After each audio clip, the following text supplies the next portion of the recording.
지금 당장 매매로 접근을 하셔야만 합니다. 엄청난 바닥이죠. 엄청난 말도 안 되는 금액입니다. 모아타운에 지정된 곳은 더더욱더 바닥 금액의 다세대 주택이 있더라. 7천만 원 갖고도 충분히 가능하더라. 부동산 고민 문자로 자세하게 보내주시면 추첨을 통해서 여러분들에게 월수금 정확한 해답으로 찾아뵙도록 하겠습니다.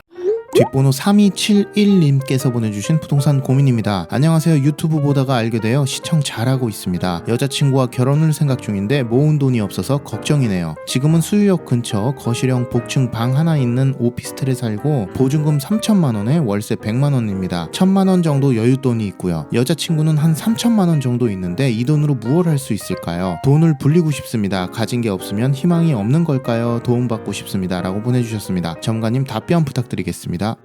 네, 일단 답변부터 드리도록 하겠습니다.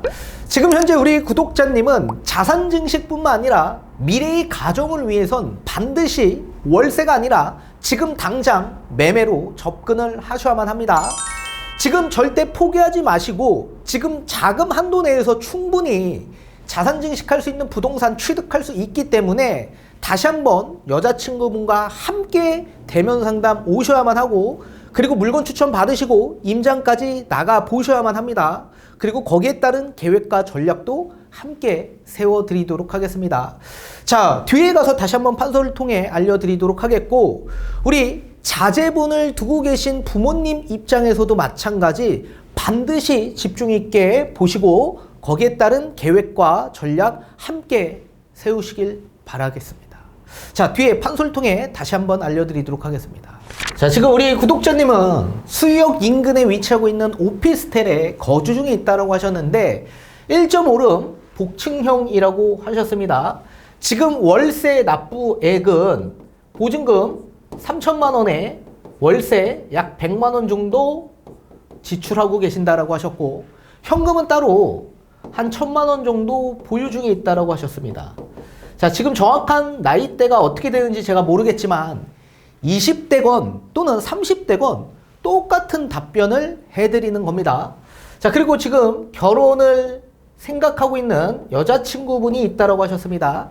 이 여자친구분도 현금이 한 3천만 원 정도 보유 중에 있다라고 하셨습니다. 3천만 원.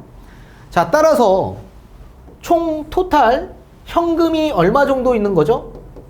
현금이 우리 구독자님 1,000만 원, 여자친구분 3천만 원, 이렇게 총 4천만 원 정도로 우리가 활용을 할 수가 있는데, 자, 4천만 원 정도로 우리가 투자로 접근할 수 있는 서울의 주택은 거의 없습니다.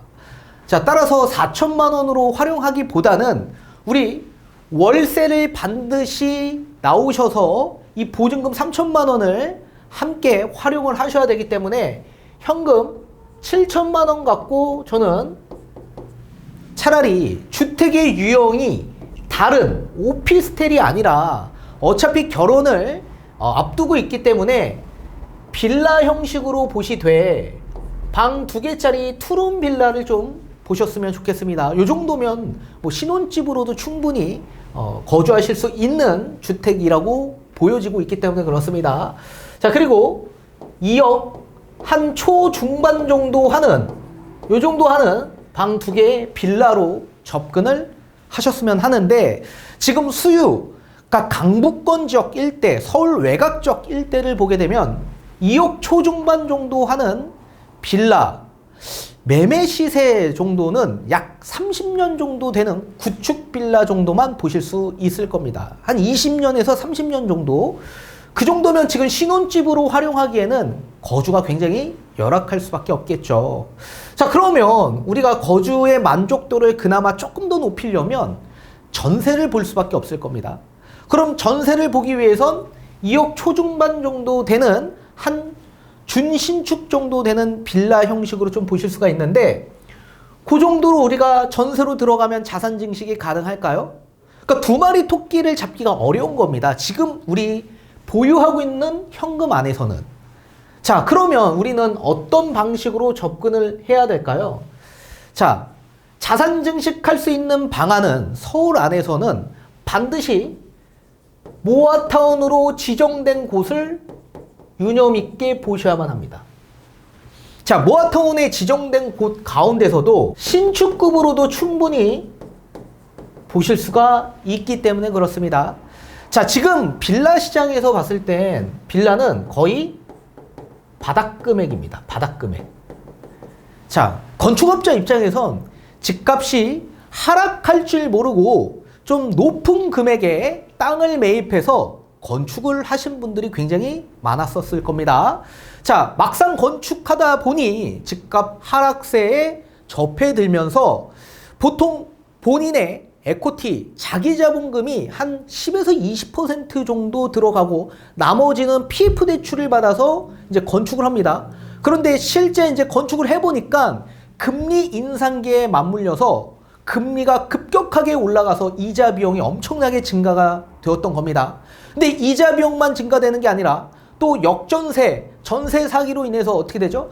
빌라를 기피하는 현상이 발생이 되고 또 여러 가지 부동산 규제 정책 완화 형식으로 인해서 빌라에서 아파트로 이동하는 수요가 급증하다 보니까 이렇게 미분양이 엄청나게 적체되는 현상들이 발생이 되었던 거다.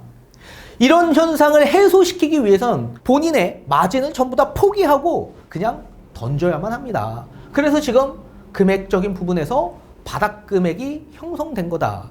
또 그 가운데서도 요 모아타운에 지정된 곳에 신축 다세대 주택 같은 경우에는 거의 명의가 건축업자 명의로 전부 다 되어 있을 겁니다. 근데 조합 설립 인가까지는 전부 다 소유권 이전이 돼야지만 다물권자에서 해소가 되는 거죠.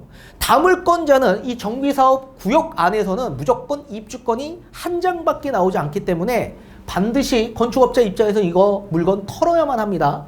자, 따라서 지금 완전히 바닥 금액으로 가격이 형성되어 있는 상황이다. 자, 신축급 방 2개 다세대 주택 기준에서 보면 불과 1년 전만 하더라도 약 가장 최저 금액이 3억 중반 정도 시세였습니다. 3억 중반. 근데 지금 2억 초중반에 구입할 수 있는 주택도 있더라. 엄청난 바닥이죠. 엄청난. 말도 안 되는 금액입니다. 이 금액 무조건 잡아야죠. 아파트도 마찬가지. 여러분들 바닥 금액 잡기 위해서 많은 기회들을 보셨을 텐데 전부 다 놓치시지 않으셨습니까? 똑같이 이 다세대 주택에서도 지금 현재 바닥 금액이 형성되어 있는 상황이기 때문에 특히 모아타운에 지정된 곳은 더더욱더 바닥 금액의 다세대 주택이 있더라. 이 부분을 반드시 캐치하시고 접근을 하셔야만 합니다. 자, 그러면 우리는 방 2개짜리 빌라에 거주하는 거죠. 요거 이제 자가로 취득하는 거기 때문에, 그죠? 그러면 거주의 만족도도 어떻게 됩니까? 또 신축 다세대이다 보니 만족도도 높이면서 그리고 앞으로 서울 아파트가 될 수 있는 재원을 확보하는 거기 때문에 서울 아파트의 입주권도 확보하는 방향으로 가는 거죠. 그리고 이제 조합 설립 인가가 나기 시작한다면 어떻게 될까요? 이제 프리미엄 가격이 얹으면서 이제 시간이 지나면 지날수록 아파트가 될 수 있는 그런 변모되는 이런 주택을 보유하게 되는 겁니다. 자, 따라서 거주 만족도도 높이고 그리고 서울의 아파트가 될 수 있는 그런 형태로 우리는 개발에 대한 이슈가 부각된 주택을 취득하면서 자산 증식할 수 있는 방향으로 가게 되는 거죠. 자, 그러면 우리는 대출을 받아야 될 텐데 이 주담대를 얼마 받아야 될까요? 지금 현금이 7천만 원 정도 있습니다. 자, 그 가운데 매매 시세가 약 2억 2천 정도 되는 주택이 있습니다. 이 주담대 그러면 약 1억 5천 정도 받아야 된다. 1억 5천. 그러면 이 담보대출에 대한 부담이 커지는 거 아닙니까? 라고 물어보실 수 있겠지만 자, 보금자리론 대출을 우리가 충분히 이용하실 수 있게 되는 거죠. 자, 2024년 1월 29일 약 1년간 특례 혜택을 줬던 보금자리론 대출이 이제 종료가 되었습니다. 그리고 나서 다시 2024년 1월 30일 특례 보금자리론이 새롭게 다시 출시가 되었습니다. 자, 기존과 동일한 형식인데 주택 가격을 봤을 때 주택 가격 6억 이하 주택. 자, 그러면 우리는 주택가격 지금 현재 2억 초중반이기 때문에 주택가격 6억 이하에 해당되는 주택을 취득하게 되는 거죠. 여기에 연소득 약 7천만 원 이하.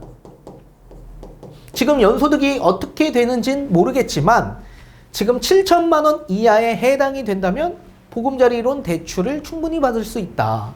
그리고 신혼부부라고 한다면 8,500만 원 이하. 합산 8,500만 원 이하. 그리고 결혼한 시점에서부터 7년 이내는 전부 다 8,500만 원 이하로 충족하면 대출을 받을 수 있게 되는 겁니다. 또 여기에 대출 한도는 3억 6천 정도가 됩니다. 3억 6천. 그리고 신혼부부는 약 4억 2천까지 대출 한도가 나온다. 자, 그리고 LTV가 80%죠. 생애 최초니까. DSR은 적용되지 않고 DTI로 60%가 적용된다. 60%. 그러면 충분히 1억 5천 대출이 나올 수 있게 되고 한도도 3억 6천 또는 4억 2천이기 때문에 충분히 대출이 나올 수 있다. 그리고 금리 같은 경우에도 금리 약 한 4.2에서 한 4.5% 요 안에서 이제 책정이 되실 텐데 지금 정확한 나이대가 어떻게 되는지는 모르겠지만 만약에 만 34세 이하에 해당이 되신다라고 하신다면 50년 만기로도 받으실 수 있습니다. 50년 만기. 자, 50년 만기로 받게 될 경우에 연 납부하는 원리금이 63만 원 정도 됩니다. 63만 원. 그리고 만약에 만 34세가 넘어가서 39세 이하라고 가정한다면 40년 만기까지 받으실 수 있는데 이 40년 만기도 체증식으로 받을 수 있습니다. 체증식. 자, 그럼 체증식은 10년 동안 거의 한 56만 원에서 64만 원을 납부하시는데 매달 650원씩 증가되는 게 체증식 방식입니다. 그래서 처음에는 56만 원의 원리금을 내고 이게 10년 동안 이제 조금씩 매달 650원씩 증가되면서 이제 10년 만에 64만 원으로 증가가 되는 겁니다. 그러면 이제 10년이 넘어가면 64만 원보다 조금 더 높아질 수 있겠죠. 자, 이렇게 우리가 원리금 63만 원 또는 56만 원 납부를 하게 되면 기존의 오피스텔 거주하면서 요 100만 원 납부한 것보다 훨씬 더 절감하는 거 아닙니까? 따라서 우리는 지출도 절감하고 그리고 거주도 만족하면서 자가도 취득하고 또 여기에 서울 아파트가 될 수 있는 입주권도 확보하는 방향으로 가게 되는 거고 추후에는 자산 증식할 수 있는 방향까지도 가게 되는 겁니다. 얼마 갖고 갈 수 있나요? 7천만 원 갖고도 충분히 가능하더라. 자, 그 가장 큰 이유는 뭐예요? 지금 다세대 주택은 완전히 바닥 금액으로 가격이 형성되어 있기 때문에 그렇습니다. 지금의 이 기회를 절대 놓치시면 안 됩니다. 그래서 우리 이 영상을 보고 계신 부모님들 만약에 자녀를 두고 계신 부모님이 계신다. 충분히 뭐 증여를 통해서도 이런 방식으로도 접근하실 수 있게 되고 또 결혼을 앞두고 있는 우리 구독자님과 비슷한 사례의 그런 노인 분들도 마찬가지 그런 방식으로도 충분히 접근이 가능하기 때문에 다시 한번 대면 상담 받으셔서 물건 추천 반드시 받으셔야 되고 그리고 거기에 따른 계획과 전략 세워드릴 테니까 당부 드립니다. 혼자 오시지 마시고 반드시 여자친구분과 함께 오셔서 같이 진행하셔야만 합니다.